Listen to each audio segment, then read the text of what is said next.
যেমন ভারত চায় বাংলাদেশের রাজনৈতিক বয়ান হোক মুক্তিযোদ্ধা বনাম রাজাকার। এটা হচ্ছে ভারতের নির্ধারিত ফ্রেম, এটা হচ্ছে ভারতীয় বয়ান বাংলাদেশকে বিভক্ত করার। পৃথিবীর কোনো দেশে জয় পরাজয়ের পর আর আলাদা করা হয় না কাউকে। ধরো মোহাম্মদ ইসলাম মক্কা বিজয় করল, মক্কা বিজয় করার পর যদি বলে এই আবু সুফিয়ানের ছেলেরা আর যারা মক্কায় আমার বিরুদ্ধে যুদ্ধ করতো এরা সব রাজাকার, এদেরকে কোনো পদ দেওয়া যাবে না, এদেরকে কোনো দায়িত্ব দেওয়া যাবে না, কেন এরা রাজাকার, এরা তো আগে থেকে রাসূলের বিরুদ্ধে ছিল। তাহলে একটা রাষ্ট্র প্রথমেই ভেঙে যায়, একটা রাষ্ট্রের মধ্যে প্রথমেই বিভেদ তৈরি হয়ে গেল। মোহাম্মদ ইসলাম কি নেতৃত্ব দিবে, কি রাষ্ট্র তৈরি করবে? উনি তো আগেই ওনার জনগণকে ভাগ করে দিচ্ছে, যারা আমার সাথে মদিনায় ছিল ওদেরকে সব ক্ষমতা দিব, আর যারা আমার সাথে মদিনায় ছিল না, যারা মক্কায় আমার বিরোধিতা করেছে এদেরকে দিব না। বরং রাসূল সাল্লাল্লাহু আলাইহি ওয়াসাল্লাম কি করেছে তোমরা জানো? রাষ্ট্র পরিচালনার ট্রিক্স, রাষ্ট্র গড়তে চাইলে এটা করাই লাগবে, কোনো রাস্তা না। রাসূল সাল্লাল্লাহু আলাইহি ওয়াসাল্লাম মক্কা বিজয়ের পর হুনাইনের যুদ্ধে বিজয়ী হয়ে যত গনিমতের মাল ছিল আল্লাহর ওয়াস্তে সব গনিমতের মাল, 90% গনিমতের মাল, 80% গনিমতের মাল মক্কার নতুন মুসলিমদের দিয়ে দিয়েছে। মানে তোমাদের ভাষায় যদি বলি তাহলে রাজাকারদের দিয়ে দিয়েছে।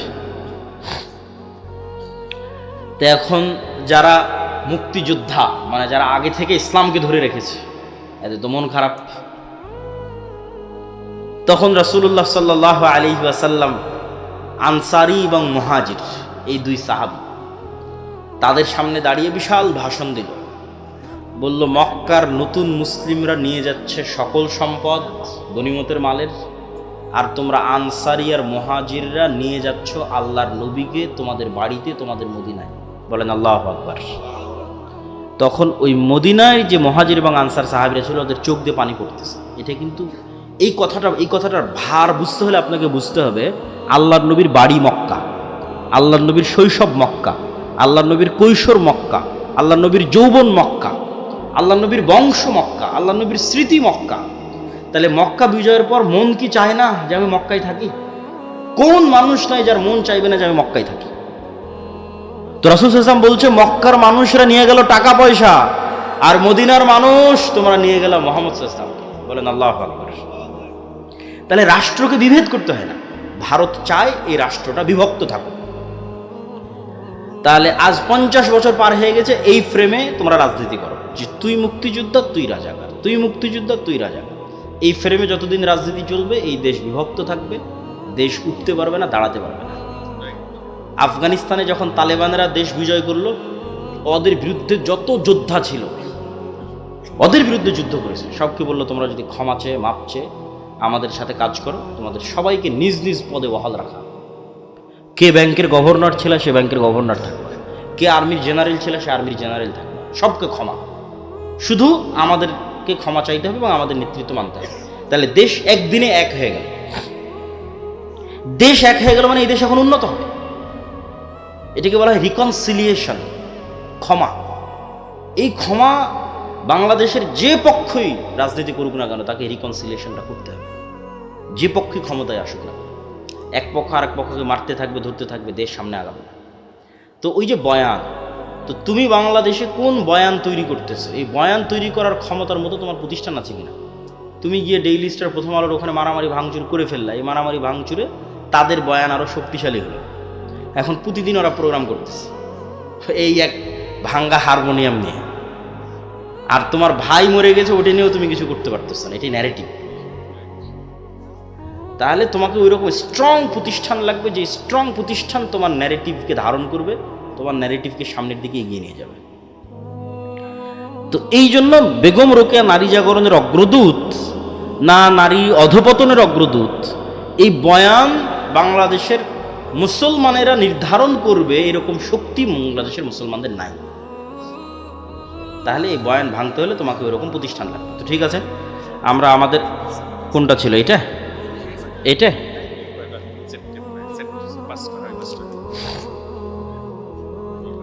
পূর্বে পাপ হয়েছে, জাহান্নামে যেতে চাই না, ক্ষমা, তওবা, ইস্তিগফার।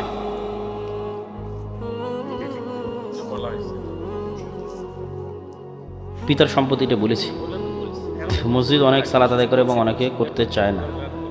মতভেদের কারণে কাউকে কাফের বা থামেন, শুনতেছি আপনার কাছেই শুনতেছি। মতভেদের কারণে কাউকে কাফের বা ফাসেক বলা কতটা শরীয়ত সম্মত? না জেনে বলা যাবে না। যদি কোনো মুসলমান রাজনৈতিক দল এমন একটি দল বা সংস্থার সাথে ঐক্য বা জোট গঠন করে যার কোনো ইসলাম শরীয়তের বিরোধী ইসলাম দিচ্ছে, তার বিচার কী হবে? ওয়া তাআওয়ানু আলাল বিররি ওয়াত তাকওয়া ওয়া লা তাআওয়ানু আলাল ইসমি ওয়াল উদওয়ান। সৎ কাজে সহযোগিতা করো, অসৎ কাজে সহযোগিতা করবে না।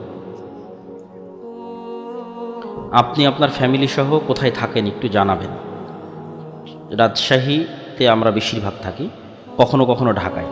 যেখানেই থাকি জামিয়া সালাফিয়া, রূপগঞ্জ নারায়ণগঞ্জে জামিয়া সালাফিয়া অথবা রাজশাহীর জামিয়া সালাফিয়া। মৃত ব্যক্তির নামে কোরআন খতম কুসংস্কার, বেদাত। যতক্ষণ জীবিত ততক্ষণ কাজে দেবে, মরে গেলে আর কাজে দেবে না। মরে গেলে দোয়া কাজে দিবে, দান কাজে দিবে। দোয়া দান, দোয়া দান। আর তার নামে হজ করতে পারো। আমাদের আশা ইচ্ছা যে আপনার একটি প্রতিষ্ঠান পীরগঞ্জ কিংবা রংপুর জেলার মধ্যে হবে। আল্লাহ তোমার এই চাওয়াকে কবুল করুন, আল্লাহ আমিন। যে হেঁটে পড়তেছি, পিতা তার সমস্ত সম্পত্তি তার ছেলেদের নামে দিয়ে মৃত্যুবরণ করেছে। ছেলেরা সে সম্পত্তি নিজেরা নির্দ্বিধায় ভোগ করছে। ওই পিতার মেয়ে আছে না, মেয়েদেরকে দিতে হবে, নাহলে এটার জন্য পিতাও জাহান্নামে যাবে, ছেলেরাও জাহান্নামে যাবে। ছেলেরা যদি চায় তার বাপকে জাহান্নাম থেকে বাঁচাবে, তার বাপের কবরের আযাব এখন বন্ধ হোক, তাহলে এখনই তওবা ইস্তেগফার করে সম্পত্তি বোনকে দিয়ে দিতে হবে। এখন 24 ঘন্টা পার হওয়া যাবে না। মসজিদে উচ্চ স্বরে আমিন বললে ইমাম বলেন ওনার তেলাওয়াতে সমস্যা হয়। এ বিষয়ে সমাজে বড় ধরনের সমস্যা, এখন আর ওই মসজিদে যায় না। এ বিষয়ে আপনার মতামত কি? কোনো নির্দিষ্ট মসজিদেই যেতে হবে এটা জরুরি নয়, তবে মসজিদে যেতে হবে। সম্ভব না হলে মসজিদ বানাতে হবে। নারী পুরুষ কি একই নিয়মে সালাত আদায় করবে না আলাদা নিয়ম?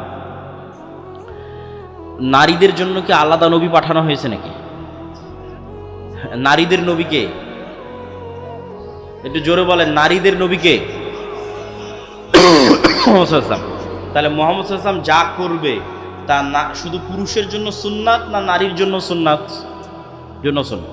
যতক্ষণ উনি আলাদা করে বলে না দিচ্ছে যে নারীর জন্য এটা, ততক্ষণ উনি যা করবে তা নারীর জন্য সুন্নাত। সবাই বসেন, হইচই করিয়েন না, অনেক প্রশ্ন উত্তরগুলো শুনে যান। আমার ছোট ভাই প্রত্যেক রাতে অনেক জোরে কাঁদাকাদি করে। নাস, ফালাক, ইখলাস, আয়াতুল কুরসি, সূরা বাকারার শেষ 2 আয়াত, সূরা ফাতিহা বারবার পড়ে ফু দিবেন সকালে সন্ধ্যায়। আল্লাহ তো কারো মুখাপেক্ষী নয়, তাহলে আরশ বহনকারী ফেরেশতার প্রয়োজন হয় কেন?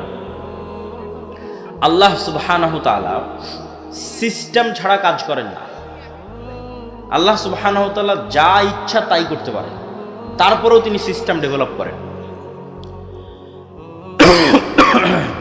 তো আল্লাহ সুবহানাহু ওয়া তাআলা সিস্টেম ডেভেলপ করতে গিয়েই ফেরেশতা তৈরি করেছে এবং ফেরেশতাদের মধ্যে অপারেশনাল সিস্টেম ভাগ করে দিয়েছে, কার কি কাজ দায়িত্ব বন্টন করে দিয়েছে, এবং সেইভাবে আল্লাহ সুবহানাহু ওয়া তাআলা পৃথিবী পরিচালনা করেন।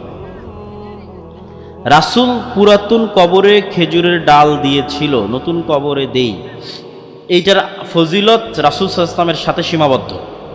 আমাদের জন্য উপকার হবে এই মর্মে কোনো দলিল পাওয়া যায় না। উপকারের রাস্তা দোয়া, কবরের শাস্তি থেকে মুক্তির দোয়া। আমাদের বিশ্বনবী মুহাম্মদ সাল্লাল্লাহু আলাইহি ওয়াসাল্লামের বিশ্বস্ত সাহাবী ছিলেন হযরত হুযায়ফা। ওনার সম্পর্কে জানতে চাই। আজকে কি জানতে গেলে 1 ঘন্টা বক্তব্য দিতে হবে। হুযায়ফা ইবনুল ইয়ামান, সিররু রাসূলিল্লাহ সাল্লাল্লাহু আলাইহি ওয়াসাল্লাম, আল্লাহর নবীর গোয়েন্দা ডিপার্টমেন্টের প্রধান।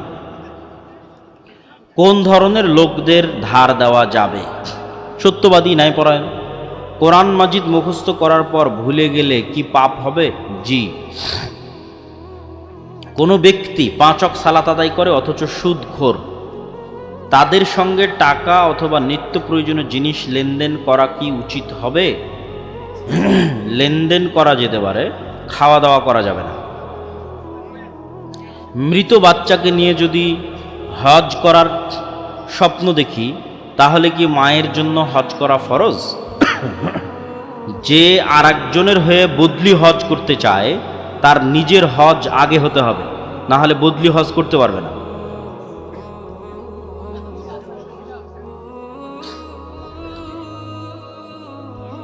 বাচ্চা দত্তক নেওয়া বিয়ের রাতে বর বউ মিলে যে সালাত পড়তে হয়, পরে কোন সময় পড়বে কিনা? পড়তে পারে, কোনো সমস্যা নেই। আপনার কাছে আমার একটা প্রশ্ন ছিল, কিন্তু সময় সংক্ষেপ, তবুও প্রশ্ন না করলেই নয়। আমাদের এলাকায়, বিশেষ করে আমাদের এই মহল্লা সহ আশেপাশের কয়েকটি গ্রামে সম্পত্তির সঠিক বন্টন হয় না। যেমন বাবা 2টি সন্তান বা 3টি সন্তানকে সম্পত্তি সঠিকভাবে ভাগ করে দেয় না। বাবার মৃত্যুর পর কন্যা সন্তান অথবা বোন ভাইয়ের কাছে সম্পত্তির সঠিক ভাগ পায় না। এক্ষেত্রে ইসলাম ধর্ম অনুযায়ী ইসলাম কি বলে? আজকের বক্তব্যতে বলেই দিলাম যে সম্পত্তির হিসেব বন্টন সঠিক না হলে ও গোলাম, ও মুক্তি সম্ভব নয়। ও হিন্দুদেরও গোলাম থাকবে, ইহুদিদেরও গোলাম থাকবে। আর যদি মনে করে বাংলাদেশকে হিন্দুদের গোলামি থেকে বাঁচাবে, তাহলে সত্যবাদী ন্যায়পরায়ণ হতে হবে, নেতা হয়ে যাবে। হিন্দুদেরও নেতা হয়ে যাবে, ভারতেরও নেতা হয়ে যাবে, পাকিস্তানেরও নেতা হয়ে যাবে, সারা পৃথিবীর নেতা হয়ে যাবে। আর যদি মনে করে ধোকা দিবে, 2 নম্বরই করবে, গোলাম থাকবে, গোলাম।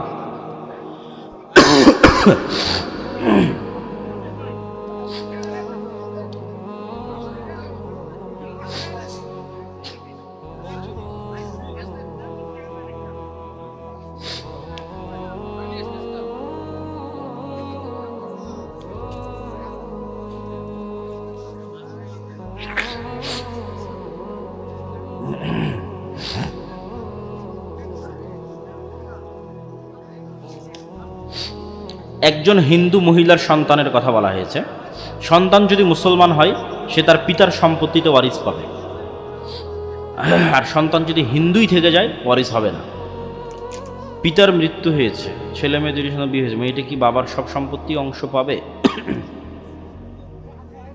ছেলে ও মেয়ে 2টি সন্তান, মেয়েটির বিয়ে হয়েছে, মেয়েটি কি বাবার সব সম্পত্তিতে অংশ পাবে? হ্যাঁ, সব সম্পত্তিতে অংশ পাবে। বাবার স্থাবর অস্থাবর সকল সম্পত্তিতে অংশ পাবে। মেয়েরা কি বাবার বসত বাড়িতে অংশ পায়? অবশ্যই।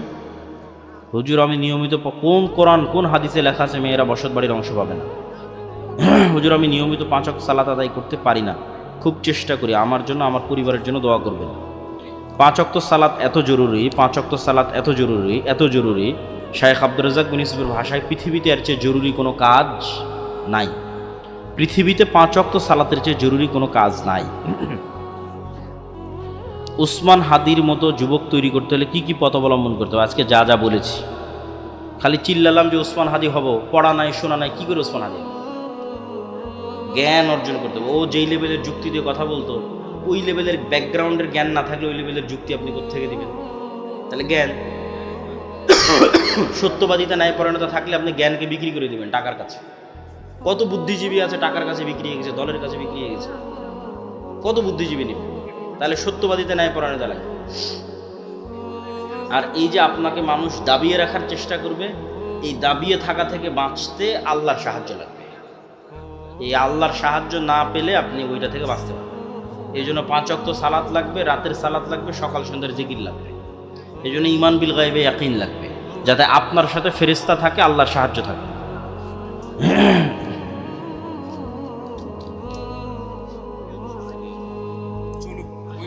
বিশাল প্রশ্ন, বাপরে বাপ। আমি এক মেয়ের সাথে 6-7 বছর ধরে রিলেশনে আছি। এখন আমার এবং মেয়ের বাবা মা আমাদের ব্যাপারটা মানবে না, তো আমি কি আল্লাহর কাছে দোয়া করে তাকে পেতে পারি?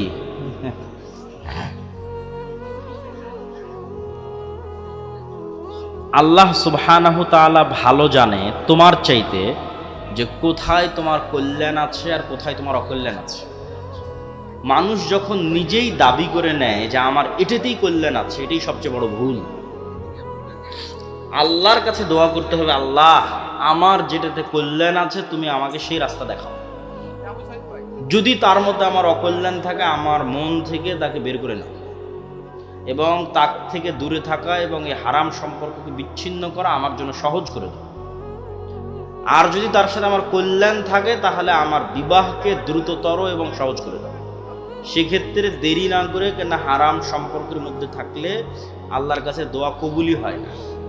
তো সম্পর্ক ছিন্ন করে পিতামাতাকে জানিয়ে আল্লাহ সুবহানাহু ওয়া তাআলার কাছে দোয়া করতে পারে কল্যাণের শর্তে। কেন কল্যাণ কেউ জানে না, কল্যাণ একমাত্র আল্লাহ জানে। আল্লাহর কাছে কল্যাণ চাইতে হবে। বাড়িঘর উদ্বোধন করার জন্য চার কিনারে চারটি কাঁসা ও নিশান হিসেবে লাল কাপড় টাঙ্গায়। চার কিনার ও মাঝে আঙ্গিনায় একজন মোট 5 জন আজান দেওয়ার পর ভোজের আয়োজন করা হয়। এগুলো কুসংস্কার। বাড়িতে যদি ঢুকতে চায়, বাড়ি যদি উদ্বোধন করতে চায়, 2 রাকাত সালাত দিয়ে উদ্বোধন করে। এটাই 2 রাকাত সালাত দিয়ে বাড়ির চারপাশে নাস, ফালাক, ইখলাস, আয়াতুল কুরসি, সূরা বাকারার শেষ 2 আয়াত, সূরা ফাতিহা এগুলো পড়ে ফু দিবে। বাড়িতে সালাম দিয়ে প্রবেশ করবে, এগুলোই উদ্বোধন। মানুষ মারা গেলে বাড়ি শুদ্ধ করার জন্য এতদিন যাবৎ খাবার আয়োজন করা হয়। এগুলো সব কুসংস্কার, হিন্দুয়ানি সংস্কৃতি, বেদাত। ইসলামী আন্দোলন নারীদের জন্য ফরজ কি না?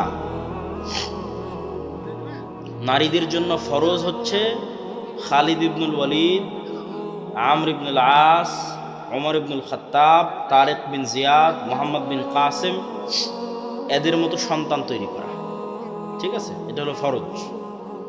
মা যত পর্দাশীলা হবে, যত পরহেজগার তাকওয়াবান হবে, সন্তান তত বীর বিক্রম মুজাহিদ হবে, সাহসী হবে, দিনের জন্য কাজ করবে। এক সালাহুদ্দিন আইয়ুবী মুসলিম উম্মার যা উপকার করেছে, 1,00,000 কোটি মা রাস্তায় কাজ করে সে উপকার করতে পারবে। কিন্তু সালাহুদ্দিন আইয়ুবীর মা যেমন ঘরে বসে সন্তান তৈরি করেছে, একজন মাও যদি ঘরে বসে একটা এরকম সালাহুদ্দিন আইয়ুবী দিতে পারে, ওটাই জাতিকে মুক্তি দেবে। নবজাতকের চুল কখন কাটতে হবে? এই জন্য ইহুদি খ্রিস্টানরা যেন আমাদের মধ্যে এরকম নেতা তৈরি না হয়, তার আর একটা প্রজেক্ট হচ্ছে মেয়েদেরকে বেহায়া করে দাও।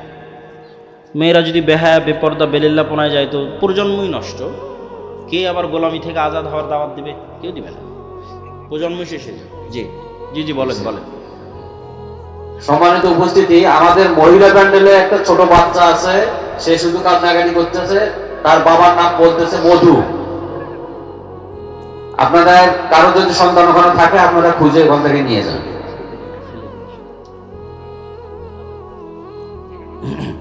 আমি 5 ওয়াক্ত নামাজ পড়ি, বাবার বাড়ি গিয়ে যে ভাইয়ের ঘরে খাবো, সে তো অবৈধ ব্যবসা করে, তার ঘরে খাওয়া জায়েজ হবে? পুরোই যদি অবৈধ হয়, খাওয়া যাবে না।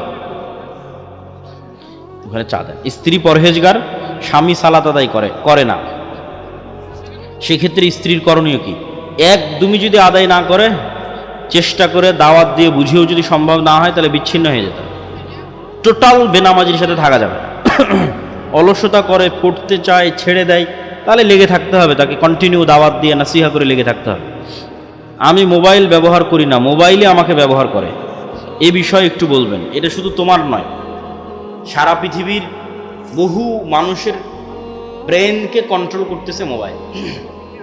তাদের মনস্তত্ত্বকে কন্ট্রোল করতেছে ফেসবুকের রিলস, ফেসবুকের নিউজ ফিড, টিকটকের রিলস। মানুষের মনকে কন্ট্রোল করতেছে, ব্রেনকে কন্ট্রোল করতেছে। ভয়ঙ্কর ব্যাপার, এবং ভবিষ্যতে এটা আরও বাড়বে। তাহলে আমি যেন এরকম নির্দিষ্ট কোনো কিছুর গোলাম বা নির্দিষ্ট কোনো কিছুর দাস বা মেধা এবং মনকে তার কাছে বিক্রি করে দেওয়া, বায়াসড না হই, এই জন্য মোবাইলের দাসত্ব থেকে মুক্তি হওয়া খুব জরুরি। তো মোবাইলের দাসত্ব থেকে মুক্তি পেতে চাইলে ছোট্ট 2টা টিপস অবলম্বন করতে পারো যুবকেরা তোমরা। 2টা ছোট্ট টিপস। একটা কি, ঘুমাতে যাওয়ার আগে মোবাইল চালাবো না, ঘুম থেকে উঠে মোবাইল চালাবো, শেষ। শুধু এই একটা ওয়াদার ওপর অটল থাকো যে আমি ঘুমাতে যাওয়ার আগে মোবাইল চালাবো না, মোবাইল বন্ধ করে দূরে রেখে দিয়ে ঘুমাতে যাব। আগে আমরা ঘুমাইনি, যখন মোবাইল ছিল না মানুষ ঘুমায়নি, ঘুমাইছে। আর ঘুম থেকে উঠেই প্রথমে মোবাইল হাতে নিব, বালিশের নিচে মোবাইল রেখে ঘুমানো, চালাতে চালাতে রাত 2টা-3টা পর্যন্ত বেজে গেলে তারপরে ঘুমানো। এই খালি 2টো অভ্যাস চেঞ্জ করো, যে আর কিছু না, সারাদিনই ফোন চালাবো, সমস্যা নেই। নিজের মনকে এভাবেই বুঝ দাও যে ঠিক আছে, আমি সারাদিন ফোন চালাবো, কিন্তু ঘুমানোর আগে নয়, ঘুম থেকে উঠে না। এই 2 টাইমে যদি মোবাইলকে ডিটক্স করতে পারো, মোবাইল থেকে নিজেকে ডিটক্স করতে পারো এই 2 সময়ে, তাহলে তোমার সকালটা শুরু হবে স্বাধীন অবস্থায়। সকালে তুমি ঠান্ডা মাথায় চিন্তা করতে পারবে যে আমার আজকে জরুরি গুরুত্বপূর্ণ কাজ কি। ফার্স্টই মোবাইল হাতে নিয়ে নিলে তার চিন্তার সুযোগ নাই, গোলাম হয়ে গেল, ফার্স্টই গোলাম হয়ে গেল।